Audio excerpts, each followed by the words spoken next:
Evolution by itself is a neutral expression.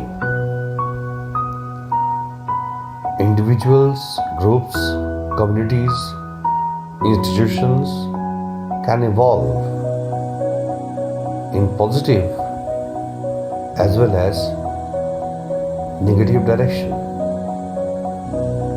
We are constantly evolving. It means we are undergoing a process of change. A part of the change may be perceptible and a part of the change may not be clearly visible or perceptible on day-to-day basis. And it is only after years, few years, 5 years, 10 years or even more than that, you come to realize that we have undergone such changes. So evolution is something which is constantly happening with every living being or even non-living being. Either we are moving towards self-destruction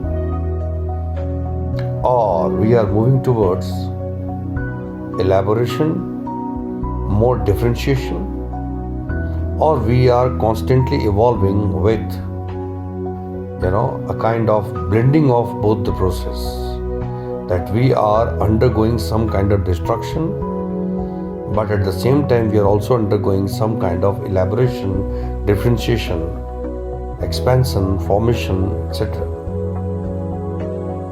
But the net effect finally decides how long we would survive. It means the process of formation, if it overpowers the process of destruction, so the net effect will be positive and will guarantee that things are evolving and things will keep evolving for a longer period of time. But again, after some time, there can be some developments. What kind of developments?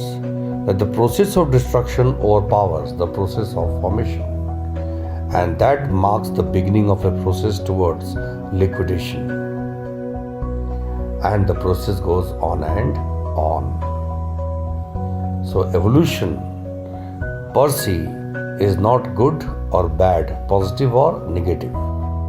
The word is required to be qualified. So things are evolving in positive direction or things are evolving negative direction, or things are evolving with the blending of the two, with scale finally tilted either on positive side or on negative side. Everything is evolving. Then in the course of evolution, different dimensions of life, they affect each other. Every subsystem affects others and gets affected by others.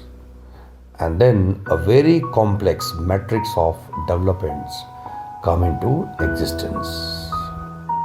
So what is happening in social life or economic life of the nation? What is happening in the political life or cultural life? It affects each other. All dimensions of life, they are interrelated, interconnected. Either they can bring out the best in each other or they can bring out the worst in each other.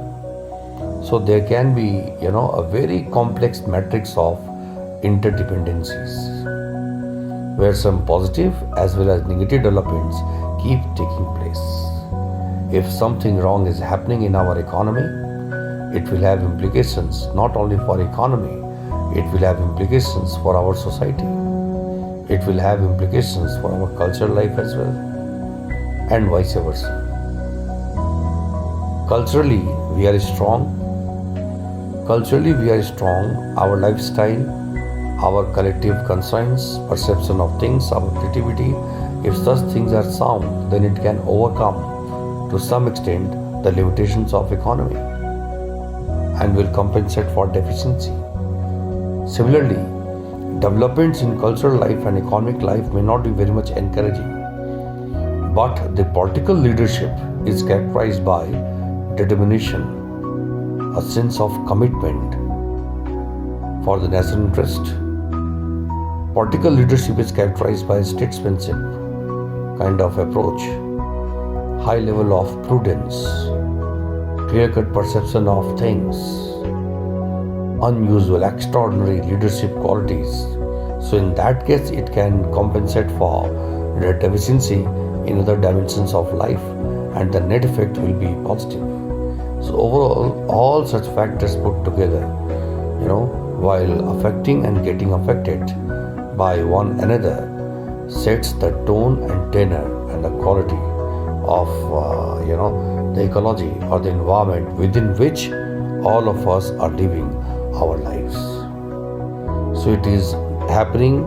It means our quality of life depends not only on political leadership or the nature quality of administration, and not only what is happening in the cultural life, and not only on what is happening in our social life. All put together constitute that environment or ecology and the house within which we are living our lives.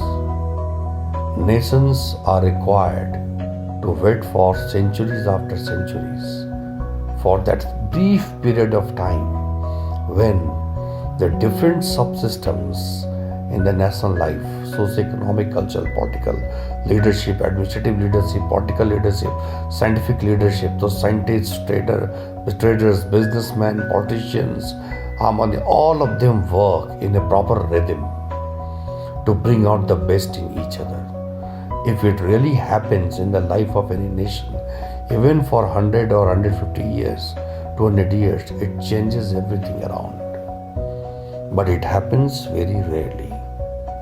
So basically, in the course of evolution, when we think of development, when we think of growth and development, or a progressive change in the quality of life of the people, it is mainly about bringing various dimensions of life in a very positive note of, or in a very positive framework of interdependencies, wherein they bring out the best in each other. And the final outcome, it contributes to a final outcome which none of the subsystem could have accomplished on its own. Yes, it happened in the history of Europe.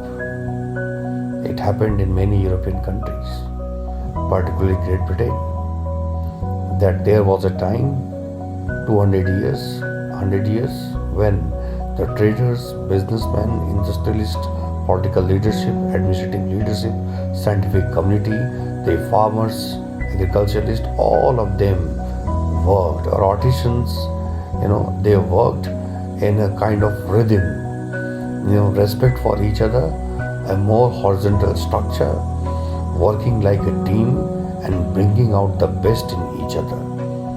And finally, all of them contributed to accomplish something towards the collective interest which none of them could accomplish by individual capacity. This is all about. So therefore, growth and development is not so much about just generating and distributing things. Growth and development is still a deeper concept. What is that? Developing a kind of mold, developing a mold of interdependency, wherein different individuals, groups, communities, they are brought together in a very harmonious manner to bring out the best in each other. So development is not so much about generating and distributing. It is more about extracting the potential of every individual, groups and communities. How? By bringing them together in a very meaningful relationship where they hit like bombs each other to bring out the inner potential, the out, turning everything inside out. How? By bringing them in a kind of positive friction. And finally, you accomplish something which none of them could accomplish on its own. That is known as growth and development. any concept of development, or when you think of sustainable development, it is not so much about just distributing the things among the people. It is about turning things inside out. With so much of positivity around, a process is generated that feeds itself and that sustains itself. So development in real sense of the term is largely an impersonal process. Getting a point? This is about evolution. So there can be evolution in the positive direction, or there can be evolution in the negative direction, or there can be a blending of positive and negative attributes to define a particular time period in the course of evolution. So governance is basically all about reflecting that required prudence, leadership qualities, ability to judge things, to examine things, whether something is evolving in positive or negative directions, and framing appropriate policies, enacting appropriate laws, issuing appropriate directions. Why? To ensure that as far as possible, the course of evolution is steered to one's own advantage. Point is clear? Governance is basically all about influencing this course of evolution in positive direction to one's own advantage. Point is clear? This is what we call governance. It is not only about exercise of authority. It is about examining things in the present, visualizing things in the future, and accordingly framing appropriate laws and policies to influence the course of evolution today to bring out the desirable changes in the future. It is about studying past, studying present, and visualizing the future. Governance is a very complex exercise which demands a lot of prudence, a good historical sense, very good, the ability to visualize things in future and several other things. But ultimately, it is about influencing the ongoing course of evolution to bring a qualitative change or transformation in the lives of masses. This is all you can say about good governance. The criterions to define good governance may undergo changes from time to time, but the most fundamental thing about good governance is that governance is such that it tends to influence the course of evolution to the advantage of society. This is good governance. Governance is an act of exercise of authority. It means government in action is governance. So government in action is governance, and that governance, depending on its nature, may be called good governance or bad governance. So when government exercises authority, it becomes governance. And if the governance is characterized by that high level of prudence, and all the leadership qualities, ability to control and regulate things, and when that governance, influences the course of evolution, positively, and it succeeds in bringing a positive change in the life of the people, it qualifies to be called good governance. But ultimately, whether the governance is good or not, it should be left, and it is left not to the judgment of the government, it is left to the judgment of the people. If people in a particular country or society or community, you can say, if people are of the view and opinion that governance has led to a positive change in their day-to-day life. It is something which they take in high esteem. That governance qualifies to be called good governance at the first instance, even though it may not conform to the criterion set by the outsiders.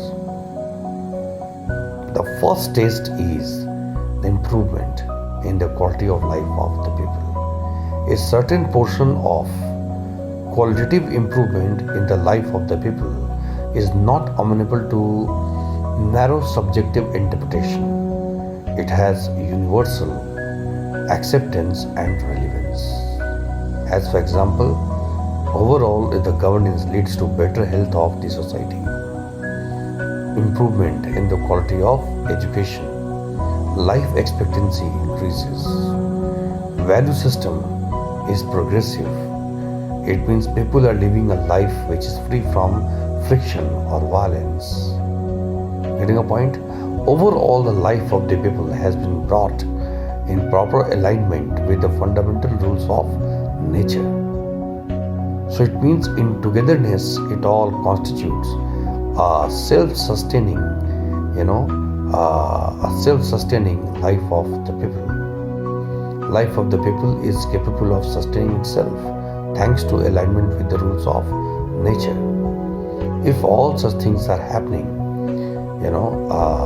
because of the positive intervention of the government or the governance, you can say it qualifies for good governance.